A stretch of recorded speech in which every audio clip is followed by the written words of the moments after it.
महलारू खसी श्रमिकंकर मृत्यु होईछि। ये खबरटी आसुछि कटकरू निर्माणाधीन कोठारू खसी श्रमिकंकर मृत्यु घटिछि। कटक रे 6 महला कोठारू खसी पड़ी श्रमिक मृत्युवरण करिसेंति। निर्माणाधीन कोठा रहितला एवं ये कोठारू खसी श्रमिक मृत्युवरण करिसेंति। सळबळा महिला महाविद्यालय कैंपस रे निर्माण कार्य चलितला सेठी ही अघटन देखा मिली। मृत श्रमिक जनक बाहर राज्यर होइथिबारे सूचना आसुछि। ये अपडेट सूचना तुरंत घटनास्थल रे एम्बुलेंस पहुंची किंतु जो खबर रही श्रमिक मृत्यु हो सारी।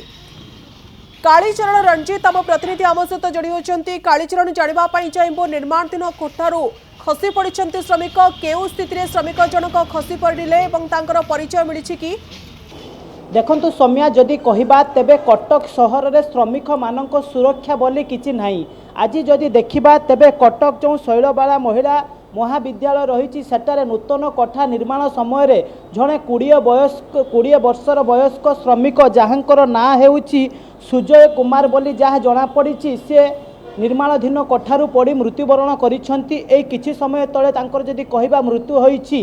घटनास्थल रे एम्बुलेंस पहुंची मेडिकल आनिबा परे तांकर मृत्यु घटी सारिथिला। सबुठारु बड़ कथा हेउछि जेतेबेले 6 ताला विशिष्ट कोठा निर्माण हेउछि सेठी श्रमिक मानकु केमिति सुरक्षा दिया जाउछि।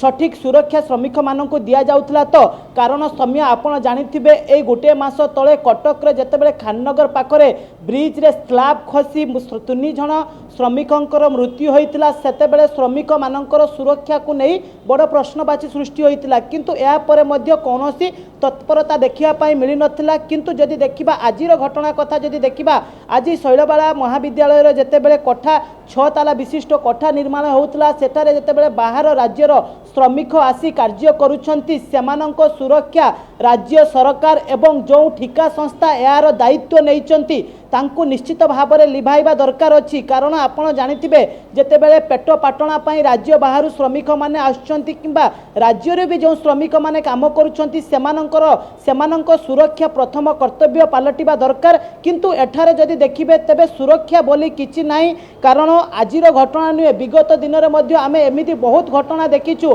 जोठी कि श्रमिक जीवन प्रति कहार मध्य जत्न नाही। जो श्रमिक जो मुहूर्त रे जेतेबेले भी काम करुछंती तांकर सुरक्षा को केही मध्य जांच करूनाहांती। जदि शैलबाला महाविद्यालय कथा कहिबे तेबे सेटारे जो नूतन कोठा निर्माण करा जाउतला 6 महला कोठारू पड़िबा परे श्रमिक ही घटनास्थल रे मृत्युवरण करथिले। तापरे तांकु